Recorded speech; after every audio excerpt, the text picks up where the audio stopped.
Welcome to the Vinny Rock Podcast. I took the blows and did it my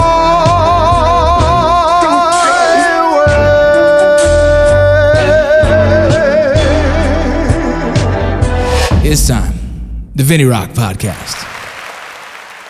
Yo, what up? The Vinny Rock Podcast. I'm going to be here with my boy Banks. I call him Banks. His name's Jared. Radio personality here in town for cable.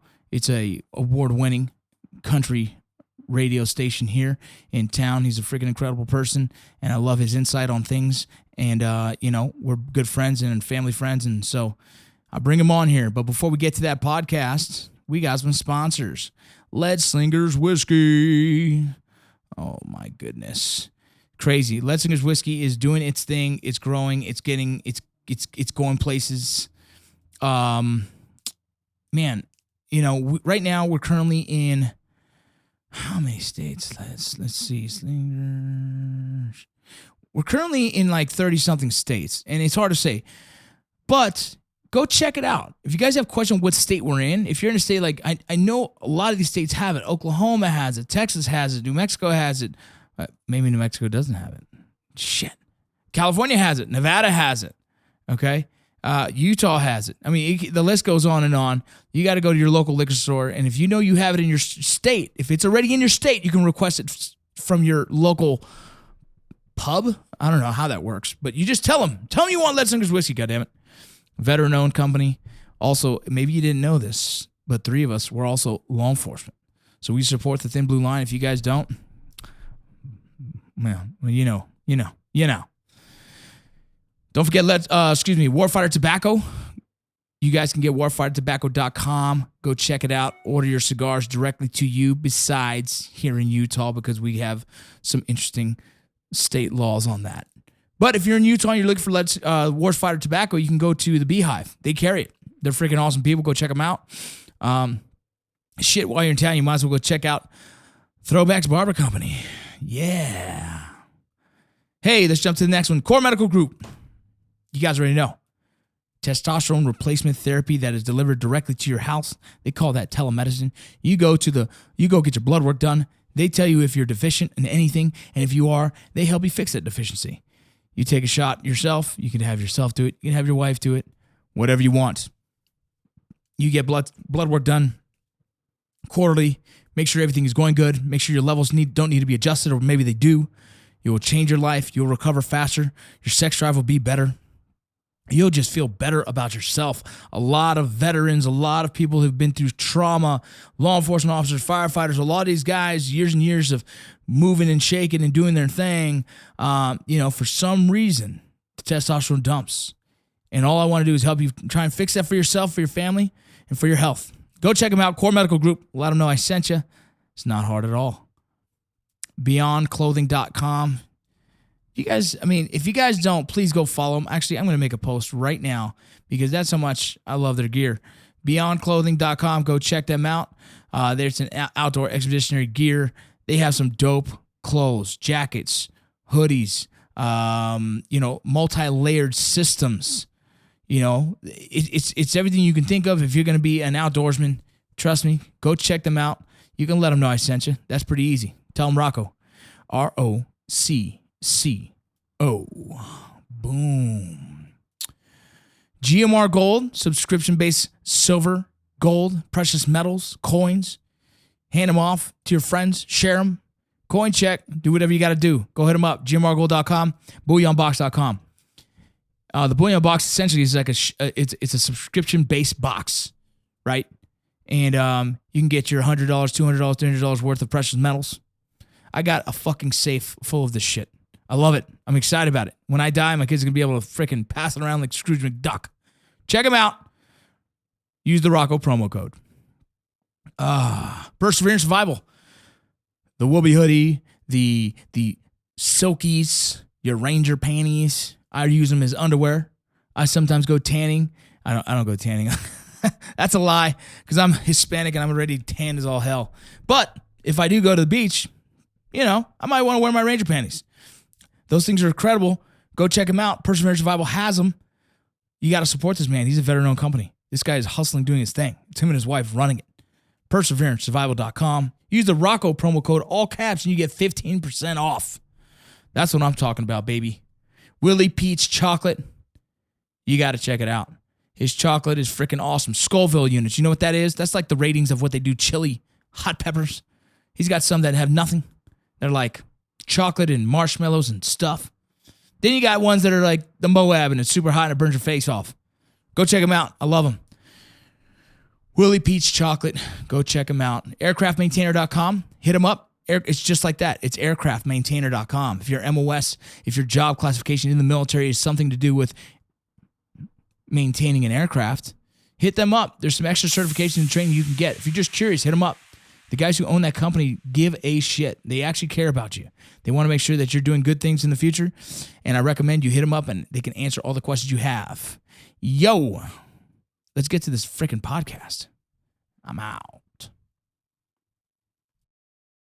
Yo, what up, what up? It's me and my boy Banks in the fucking house. Yee.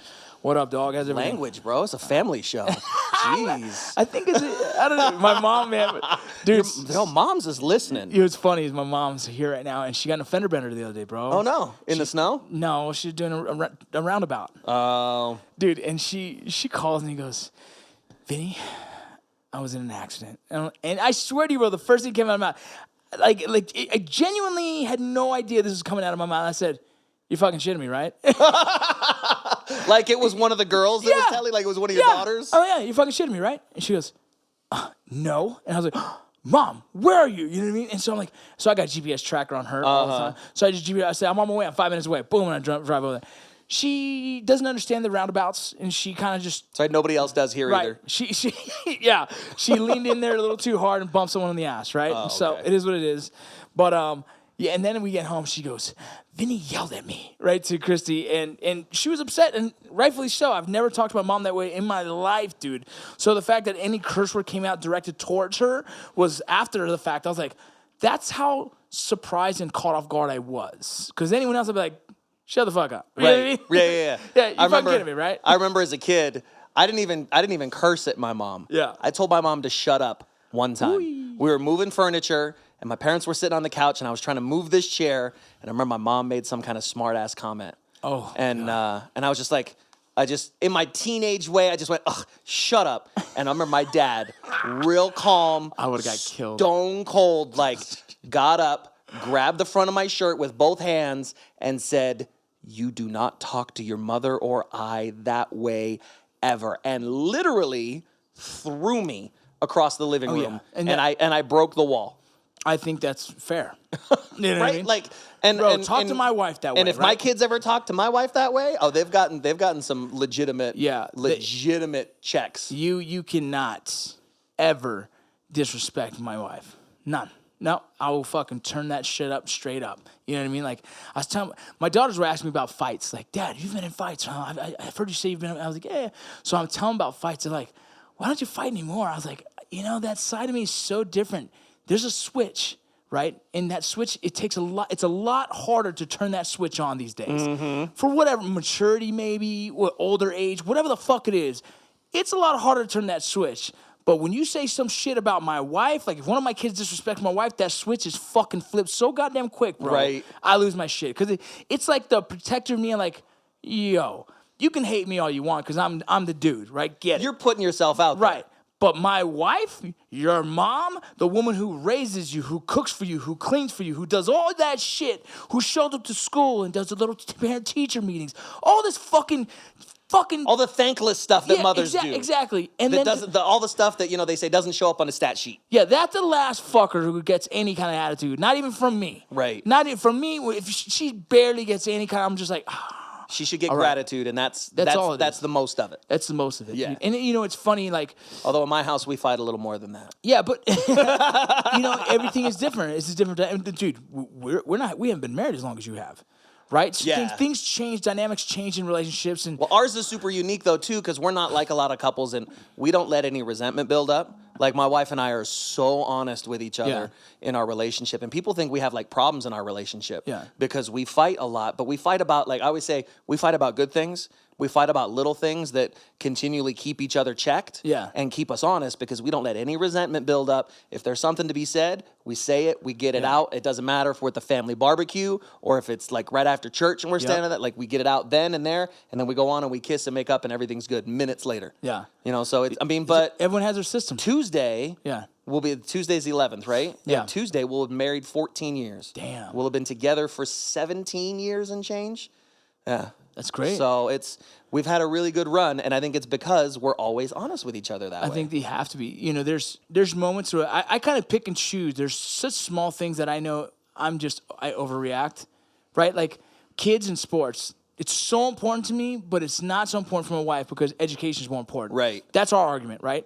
All the fucking time. We got Holden, who is like the most athletic kid in the household, but also the most education challenged, right? He just doesn't pay attention. He's kind of like my ADD kid.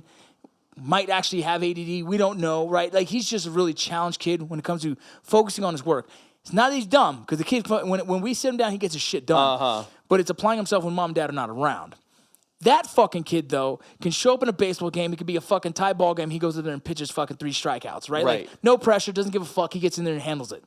Put him in fucking wrestling. He didn't have to wrestle at all. He goes in there and puts up his fucking fight, right? So this kid is just super, super cool. But I can't get him to finish a season of shit because he can't keep the grades up the whole time. Right. And I keep telling Christian, I'm like, listen, I know you don't think sports are that important, but I find sports saved my life. You know, and sports is so fucking important that this is my fight. I'll fight for this. Like we always say, those are good fights to have. Those are the good, those are the healthy marriage fights. If that's what you're fighting over, and you're not fighting over trust issues or bank accounts or anything like those, like if you're not fighting over, you know, like why did you leave this in the sink? Why didn't you put it in the dishwasher? Those are good fights. Yeah. Those are the healthy fights. That's when you know you've got a good base of your relationship, because you're fighting over the everyday stuff. Yeah, the that's stupid good stuff. Well, dude, I also think if you're not questioning your parenting, like, are you even parenting? You know what I mean? Right. Like I fucking go back and forth like, hey, this is what I'm thinking about doing for the punishment. What do you think? And she's like, no. And I'm like, well, I really think this is important, right? You know what I mean? Like, my daughter got in trouble. I pulled her from the team for a little bit. Same time, she got a concussion. So it was kind of like, hey, well, you can't wrestle anyways, but you fucked up. So I'm pulling you from the team. That ate me alive where I was losing fucking sleep, dog. Like, taking her out of that situation that you know means so much. Yeah, and it bothered me because it's like, is this going to affect her future? If wrestling becomes her career, college career, did I just fucking take fucking too much time off for her? Did I question it? Like, I don't know. I don't want to make a decision off of, like, a brash decision just because I'm fucking mad dad. Right. That can potentially affect the direction of where she goes in the future. All of a sudden, she takes 3-4 weeks off wrestling, which is, wait, that's a nice, easy 4 weeks. And she goes, you know, maybe I don't love the sport. I'm like, fuck. Oh, no. It backfired. Right. And so I fought with that, and me and Christy talked about that. And she came down and said, hey, I think you're wrong. I think you freaking backed out. I think you punked out. You should have kept your foot, you know, like, you committed to this. You should have kept with it. And then I said, when you say it like that, it kind of offends me, because I sat here and thought the pros and cons of this, and I felt I'm making the best long-term decision for the kids. That's where that decision came from. But I had to break it down, bro, because she was just like, hey, you bitched out. Right. And I'm like, yo, that kind of hurts. But that's, again, I think that's the sign of a healthy relationship. Those are good fights. You know, those are the good fights to have. And they're going to be fights that you continue to have, especially because, you know, you have like a baseball team full of kids. Yeah. You know, you have to deal with every kid different. I only have the 2. Yeah. And even with my 2, still 2 different at kids. 6 and 10, like, I always think we're the same people. Like, it's the same house, it's the same neighborhood. Like, why is this situation so different? They're all so unique that what works for one's not going to work for the other, and you'll have the same discussion 1,000 times for every single kid, and it's always going to be changing. It's crazy. What do you mean? It's your own damn fault. How many kids you got? No, I love it though. It's fine. Yeah, I don't know how many I got anymore. It's a good kind of crazy. It's good. I have 2, and we call them the heir and the spare. That's why I got 2 boys. There's the heir to the throne and the spare, just in case we mess up the first one. Oh shit, dude. Sorry, Nugget and Bean. I apologize. They're gonna hear this one day and be like, Dad, you're an asshole. They're like, Dad, what the hell was that about? Oh my god, dude. So, you know, I wanted to talk to you about this craziness. Like, so Kobe Bryant, right? Yeah. Kobe passed away, and fuck, that's hard for someone growing up in Southern California, right? I think it's hard for anyone who appreciates someone's work ethic, someone's his man. I mean, I The guess greatness at that level at anything Right. is incredible. The work yeah. that it takes for anybody that's been athletic at any level. anything. You realize how hard it is to be that good I tell people for like that long. I tell people how attractive I think it is when people are great at what they do.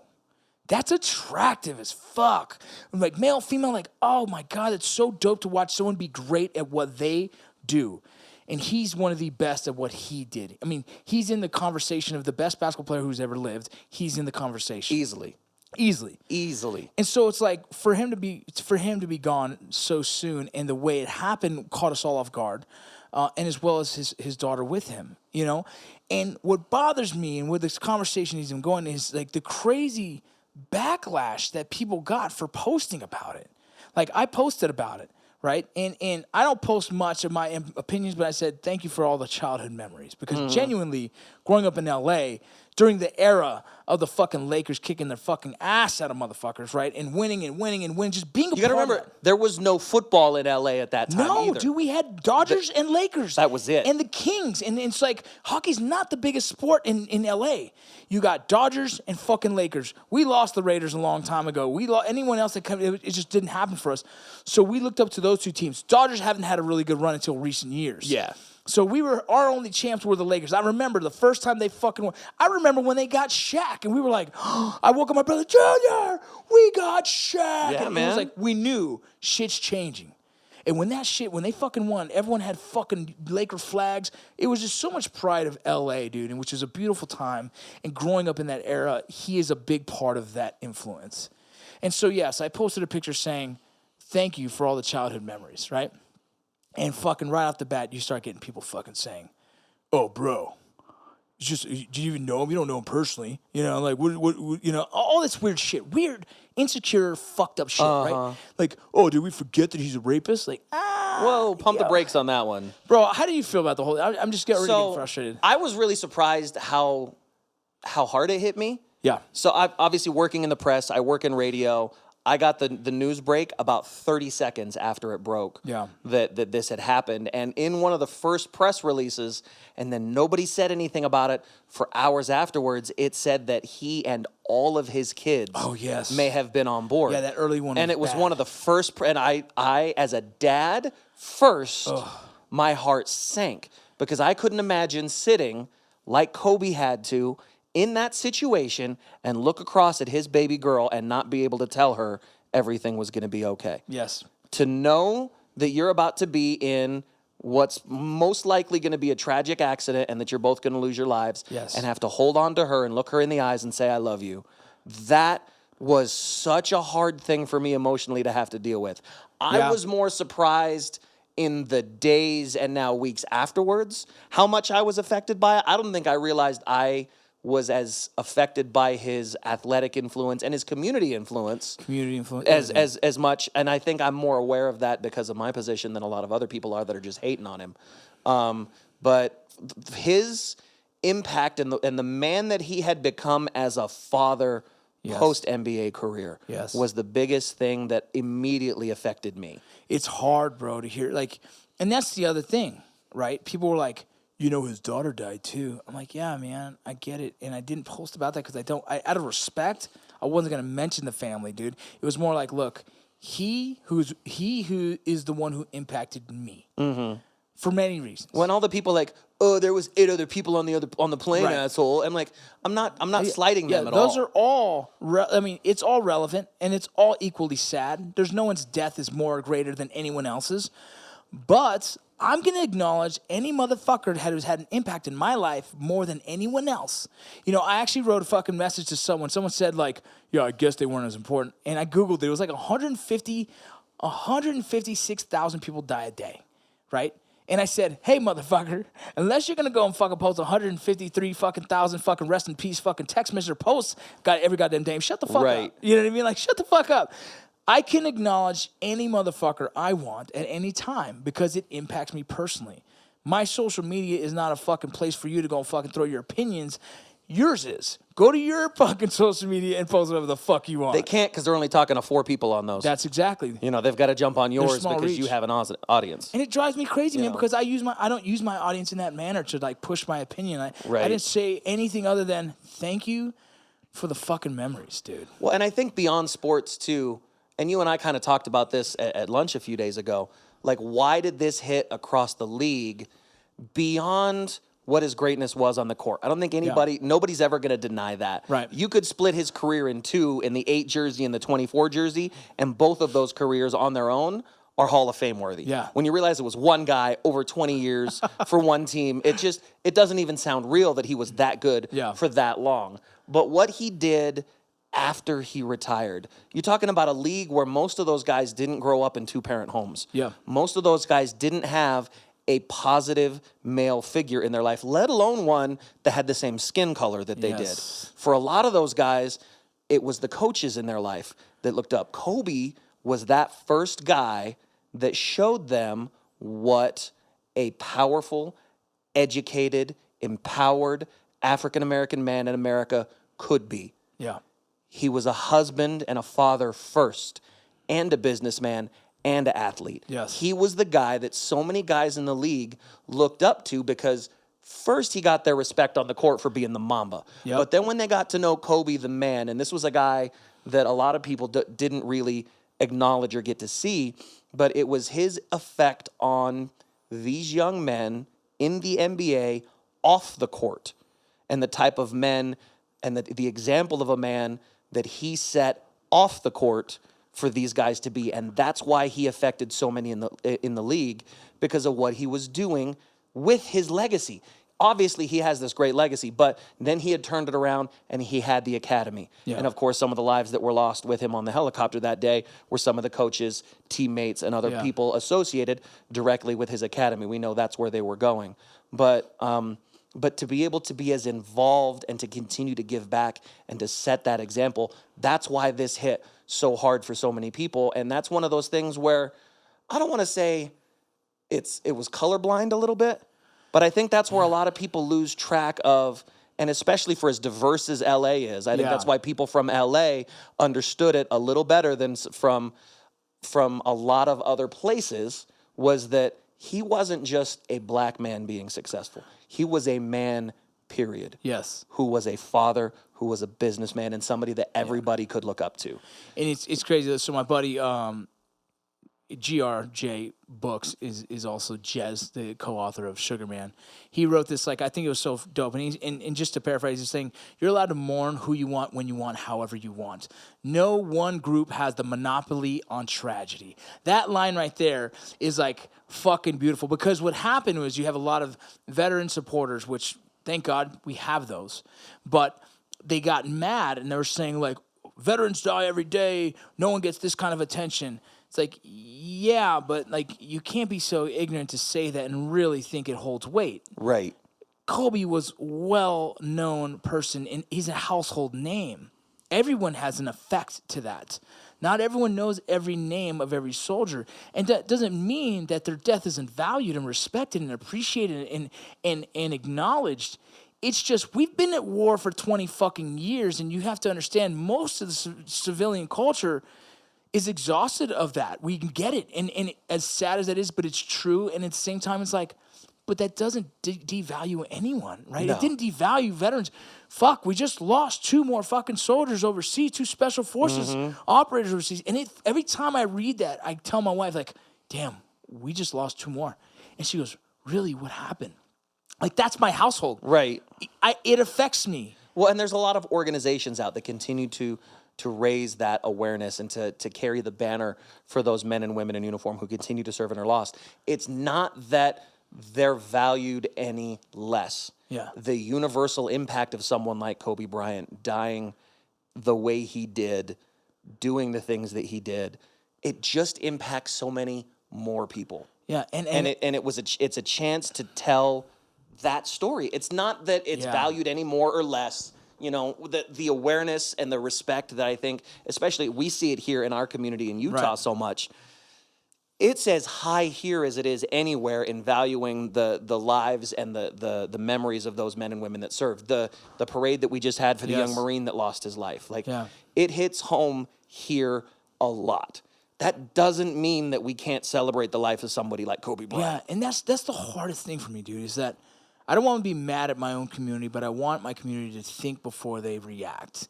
Right? This unjustified anger stems from somewhere that I think they should actually look into, because you can't be mad or insecure or upset that the world doesn't see things your exact way. We all have our own opinions, we all have our own belief system, we all have our own feelings. And so for someone to be affected by Kobe's death should not also mean he hates soldiers or fallen. Right. Fallen because I was affected and posted a tribute to Kobe doesn't mean I'm also not affected by the veterans. Correct. And so that's this weird... And remembering the troops. And the weird part of social media is where everyone thinks their voice matters or their opinion matters. Like, no, your opinion is your opinion. It doesn't have to matter. It doesn't have to fucking affect me. It doesn't have to bother me. If somebody never posted on my shit and just posted on there saying, fuck that, cool, bro. That's your opinion. I'm not going to have to fucking sit there and like it. I just swipe on past or unfollow the motherfucker. Yeah.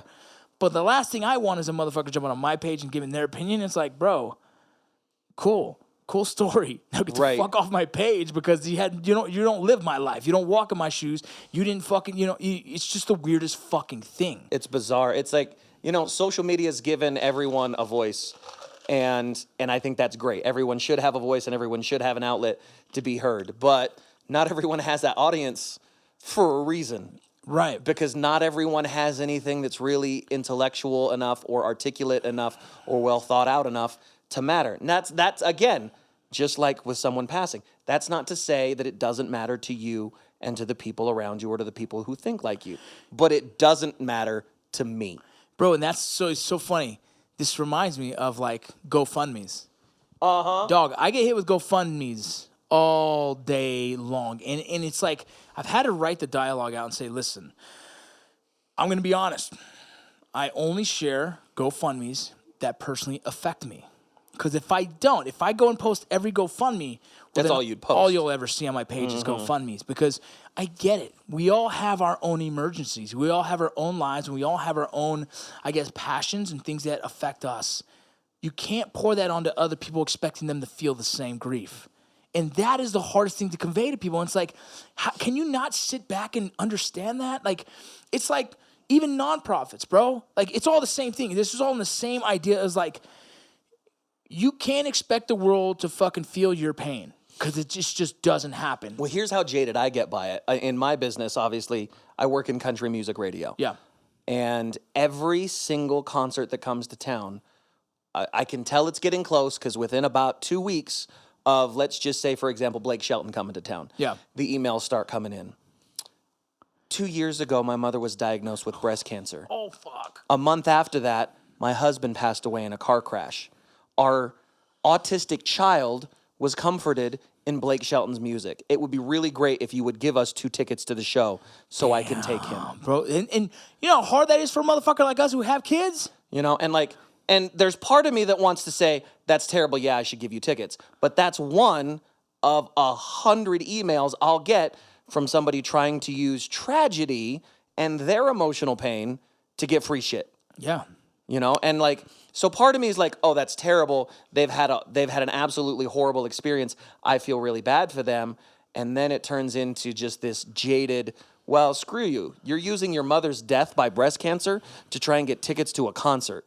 Like, what kind of terrible person are you? It's hard, bro. And it's because I don't care about that person or their life the way that you do. It's not that I'm not compassionate towards other people. I don't have the emotional connection to that person or that memory, so it doesn't mean the same to me. Plus, there's not enough tickets on God's green earth to give everybody in that situation. It's such an unrealistic thing. To all of them, I just have to respond, man, I'm really sorry. That loss is incredibly tragic. I'm glad that you, like the rest of us, have the music to turn to.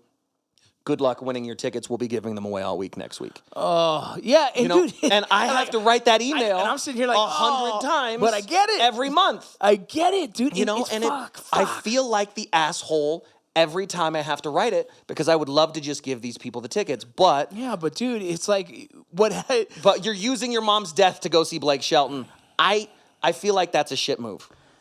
Yeah, bro. There's a lot of plays It's- to make, and I don't feel like that's the right one. It's a weird thing. It's a really weird space. Like that's like exactly like same, dude. And when everyone- you look at the everyone- same thing, like Same. when we turn it and bring it back to Kobe Bryant, like his passing meant more to a lot of people than a lot of other instances. You know, Kirk Douglas just died. Yep. One of the last great actors from what they call the golden age of Hollywood. He was 103 years old. Yeah. Lived an absolutely full life, was an icon in Yes. Hollywood. You know, but the tributes didn't pour out to him in the same Bro. way they did to Kobe Bryant. I'm an actor, and I didn't share it. You know? because he didn't affect me, dog. And that's just the truth. I appreciated his work, but there was nothing so profound that stood out to me that emotionally just fucking connects. But there are people that it was. There are people that have that memory of him starring in Disney's 20,000 Leagues. Right. And that was the movie that meant a lot to them as a kid. Or Spartacus. Or one of the other dozen Western films that he did. You know, there's Yeah. so many different things that mean different, that have different weight to it. And it's okay. I think Yeah.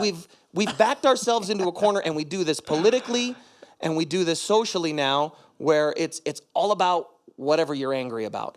And because you're angry, you think you have the moral high ground, and that makes you right, simply because you're angry. It's critical thinking is gone. And guess what? Your opinion doesn't matter. Guess what? No one's opinion matters. Right. It doesn't matter whether it's you or me or Johnny Joe Schmo listening. Like, none of our opinions matter unless it matters. Does my opinion have the power to change your life in some way? Do I got Kim Kardashian type followers? That might move a needle. If you, but only if you give it weight. Right. You know, the Yeah. reason they're rich is because people have invested emotionally in whatever the hell it is that they're doing or selling, and they've leveraged that into money. You have given them an opinion that matters. The only way their opinion matters is if you let it matter. Dude, People, it's we've crazy. given up control of our own emotions and our own ideologies to rage and anger and fear. Well, that's the And we're run by it in this entire country, and it's not okay. No, that's exactly. It looks ignorant if you can't sit there and do critical thinking before posting. Right. Right? You can't research. You can't sit and be like, let me say my look. If you want to have an opinion, cool. Let's hear that argument in a way where it's not fucking angry. Right? Let's hear like a legitimate, articulate, fucking educated response on why you think what you think, and I'll read it and be like, dude, I like that idea. And you can agree or disagree respectfully. Yeah. But if you're just pissed off, I don't care. I really don't care. It's the weirdest thing, bro. It's the weirdest thing because you can watch people on social media and be like, man, I'm embarrassed for them. Because they can't just relax and just, you know what I mean? Like, Even the people that got mad at Kobe, like claiming that he was a rapist. And the people that tried to drag him almost immediately through the mud and say, wow, you're going to support a rapist? Whoa. Again, pump the brakes here. Yep. You're mad about something, and I get it. Yeah. I understand why you could be mad at this situation. But let's look at the facts here. Yeah, but is he A rapist? Was he accused of rape? Yes. Was he ever tried and convicted of raping someone? No. No. And then the argument goes, yeah, but he settled out of court. He was going to have to settle either fucking way. Right. The problem is, you think Kobe, I mean, I can't say he did or he didn't. There's nothing that's ever said it. I can tell you what I feel. I think a man cheated, right? I think a man cheated. No, I don't think anybody's arguing about Yeah. whether or Yeah. not He cheated on his slept wife. with that woman and cheated on his wife. And I think that's pretty and clear, I think right? it's very. He even admitted it. Yep, and I think it's very easy to almost blackmail him as well. So you have that. There's two sides of this. I don't know, but I can tell you what I think in his position. That guy, hard to believe that I would have loved to see him go to court and let's see the truth, right? Because that's the only way he's going to remove the idea of people calling him a rapist. But because someone said he raped him, now everyone says he's a rapist. Like, get the fuck out. That's some fucked up shit. You want to try everything in the court of public opinion. It has got to be tough for a woman to be in that situation. And again, Extremely. I don't want to take that away from believing a victim if she truly was a victim. Correct. But I also believe in a fair trial and that you're innocent until you're proven guilty. And he was not proven guilty of anything other than infidelity by his own admission. So to say that we're hard, yep. celebrating the life of a rapist is really disingenuous and dishonest. It's crazy. That's like, Intellectually and emotionally. it's far-fetched. And, Yeah. it's just angry. It's angry. And it blows my mind because, look, I've had 2 friends who had serious college scholarships, went to recruiting trips, and were both arrested for rape. And both of them later, one of them admitted she was lying, the other one admitted that her dad made her say it. Both of them lost all possibilities of going to college on scholarships because of that claim. Innocent. And they're innocent. 100% innocent and lost it. Like, Because of the claim. Just in the claim my alone. position, That's fucked, man. if somebody even insinuates publicly that I did anything that would look like infidelity or impropriety or rape, I would lose my career. Yeah. 20 years of doing what I would do. Not being found guilty, just the allegation of it costs people their careers because we're tried in the court of public opinion anymore. It's rough, dude. And it doesn't matter what the truth is. Did this girl go through a traumatic experience Hell yeah. in dealing with Apparently. Kobe Bryant? 100%. Yeah. But What, there are facts that we don't know. So to call Kobe a rapist in this situation, I think is very dishonest and disingenuous. But I think in the bigger picture, like, yeah, are we celebrating an athlete like he's, you know, a war hero? Yeah. Like my first hero, the first person that I looked up to, and it was weird. I was 9 years old and I read his autobiography, and this guy was a living legend to me. And I've never got to meet him, never got to shake his hand. He's still alive today. Was General Chuck Yeager. Okay. He was the first man to break the sound barrier in the Yeah. X-1. He named it after his wife. Like, I could still recite so many moments from this guy's story. He was an absolute hero to me. And I think that our generation, guys that are my age, you and I, that were in our, you know, late 30s, 40s, we're the last generation to have heroes who did something. Yeah. Our generation was the last to look up to men who accomplished something, whether it was building something significant or going to the moon for the first time or breaking the sound barrier. Real, genuine breakthroughs that bettered all of humanity. Post that generation, after us, the only real heroes that we have left are athletes. Nice. And socially, we turn to that. And the people that we look up to now are people that win championships yeah. in whatever sport. It's Yeah. Tom Brady. It's Kobe Bryant. Yeah. It's Michael Jordan. There's a whole generation of people that don't look up to people that accomplished something. They're not looking up to Medal of Valor winners. Yeah. They're not looking up to these gold star the soldiers and their families. You know, they're looking up to athletes in whatever their chosen sport Yeah. is. And I feel like that socially, we've lost something there. And I don't know if it's because, you know, a lot of we don't cross those feats the way we used to. But like I look at these moments, like especially for you that have daughters, the all-woman spacewalk Yeah. that just happened. Like, could you tell me either one of those astronauts' names? Nope. I couldn't either. I know. I think one of them was a Marine or something. Because we don't celebrate Yeah. those accomplishments the way they used to. The astronaut that just come back, she spent almost a full year in space. It was 340 days Damn. that she spent in space. Set a record for astronauts and the time spent living in a zero gravity atmosphere. it's We don't crazy. celebrate culturally and socially those milestones the way that we used to a generation ago. Oh, dude, look at what athletes get paid nowadays. It's so far fucking gone that it's like, yo, crazy. But you know who pays for that? We do. When you We buy the shoes, when tickets, you buy we the jersey, yeah. when you go to the games. So we essentially We've created it. That's exactly it. We've made this monster on our own. Yeah, we did it ourselves, you know? dude. We did it ourselves. But little Jared, when I was 9 years old, I wasn't reading about Michael Jordan. I wasn't reading about Magic Johnson. Yeah. You know, it made the news with all the stuff that happened, you know, with his career and obviously when he came out with HIV and how he's dealt with it since and the scientific breakthroughs, and his business. Like, there's all kinds of things we Yeah. can go across with that. Those weren't the guys I looked up to. Some of that was probably my Yeah. dad being an Army veteran. yeah. The guys that he wanted us to look up to were men of substance. Yeah. I read about General Patton. I read, obviously, General Yeager's book. And and would love to be able to shake his hand. I know he's still alive. He's in his 90s now. Just to this day, one of my all-time heroes. Yeah. I read Norman Schwarzkopf's book, Nice. Post-Gulf War. Yeah. Like absolutely like looked up to that guy and thought he was our modern day General Patton. Yeah. You know, Well, I read about Patton. Like there's so many of these guys, even Colin Powell. I read Colin Powell's book when he came. Like those How were about the your boys people I now? looked up to. How about your boys now? You know, my boys now, like he's 10 years old. Yeah. Nick Raimondo, favorite athlete. Nuggets, that's who he looks up to is Yeah. Nick Raimondo because he plays soccer Yeah, and he's he a big wants to be a soccer. goalkeeper. And Nick Raimondo, obviously, arguably the greatest goaltender in all of Major League Soccer.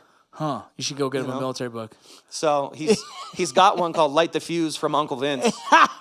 He does have it. It's there. It's a little bit of cussing in that one, my bad. I've heard a couple moms give that to their kids, which is kind You of know, cool. if your kid's intelligent enough to be able to glean the lessons out of it, I think it's great for a teenager A teenager, yeah. that is trying to find some kind of direction because there are lessons in there about what you want versus what you need I'm going to bring the book home. in that book that I think are great lessons. I'm going to bring the book home and know? make Belle read it. But I think you know what? She's probably at that age now where she'd get it. I think she and should she'd read learn it. something about Pops a little bit 'Cause too. That girl right there, man. Well, and you name drop them a little bit there too, because Yeah. those two girls being your oldest, some pretty key moments in your lives Yeah. revolve around them getting older, for sure. and you go into a lot of that in the book. But like, I just think socially, that's where we are. You know, Yeah, it's no, not I a never it's even not thought a about slight. that. It's not a slight you on know what else? on the men and women that serve our country. There are a lot of people that still hold them incredibly high regard, including both of the people in this room right now. Yeah, and But we also do this with actors and actresses now. there are very few people that have the universal appeal to affect all walks of life, races, religions, creeds, colors, nationalities. And we the did way that for them. The way that Kobe Bryant does. Yeah. You know? Yeah. Well, and same like I was saying, actors and actresses, they themselves, they now also have this crazy influence where, like, you know, when someone passes, they get a lot of shares. Obviously not this recently, but certain ones get a lot more attention and people get offended by it. But it's like, look, man, it's our entertainment, and we've also put them in the positions. We watch those movies. We buy those movies. All that stuff is because we have done it ourselves and given them. Kim Kardashian has a voice because we've given her one. We go follow, share, like, right? And that's our Remember, fucking Kim fault. Kardashian was the bitch that organized Paris Hilton's closet when we first saw her. Is that what she did? She was Paris Hilton's best, air quotes, best friend, and she was paid by Paris Hilton on her TV show to organize her closet. Whoa. The most memorable thing we knew about Kim Kardashian was that her dad helped defend OJ. Yep. And then she was one of those rich listers that was in that circle with Paris Hilton, and she was a third level famous spoiled rich girl that Paris Hilton paid to hang out with her. Oh, and my then God. the sex tape happened. tape, boom, And yeah. then the TV show happened, and we've given all this weight to somebody who has absolutely no substance. She has plenty of influence, Plenty. but she has no substance. And we did it to ourselves. And we created that monster. we continue to do it, And we though, do bro. it all the time. We're going to do it again. We continue to do it with all these guys on YouTube that are making videos doing Whatever. pranks and playing video games. You know, like, and good for them for being able to make money doing it. Yeah. Congratulations. I'm not hating on you for your hustle. I'm just saying what you do and what you're contributing to society isn't what I want for my kids. Yeah. I want more than that. I want more substance than that. I want them to learn something from what they're watching. Love it. So Hell yeah. with Kobe Bryant, rest in peace, Kobe Bryant. Rest Rest in in peace, peace. Gianna. To the Rest in pilot, peace. to the other coaches, to her teammates, to everyone that's ever felt the loss of someone significant in your life. If that person affected you that deeply, where you want to pay tribute to them, go ahead. Thankfully, we live in a country where you can have an opinion and you don't have to be subject to someone else's opinion. Just unfollow that shit and move on. Jesus. Speaking of following, Life of Banks on social media, if you want to hit your boy up. Vinny Rock Podcast. Vinny Rock Podcast. We're doing our thing. If you guys check out Cable in the Mornings. Cable 93 in Salt Lake City. There you go. Check it out. You guys, I follow you also on my Sonos, dog. Do you really? Yeah, bro. So, yeah, and thank you because it's been another great year for Yes. everybody that's listened to us and for everybody that listens to the podcast. Now, there's a bunch of guys They hit me up on Instagram saying they Yep. listen. The fact that anybody cares about my opinion, Yep. I'm very grateful for because No, that's why I have you on here, know. man. I love just to have the conversation with you. We have these conversations ourselves all the time, and I'm like, fuck it, let's do it on the podcast because Yeah. guys need to hear other guys' opinions. And so hopefully either we change minds or we get people thinking, critical thinking, or at the same time, maybe we just affirm someone's belief system and say, hey, I'm not that fucking crazy. right, exactly. All right, y'all. Well, thank you very much for listening. We're out. And did it more.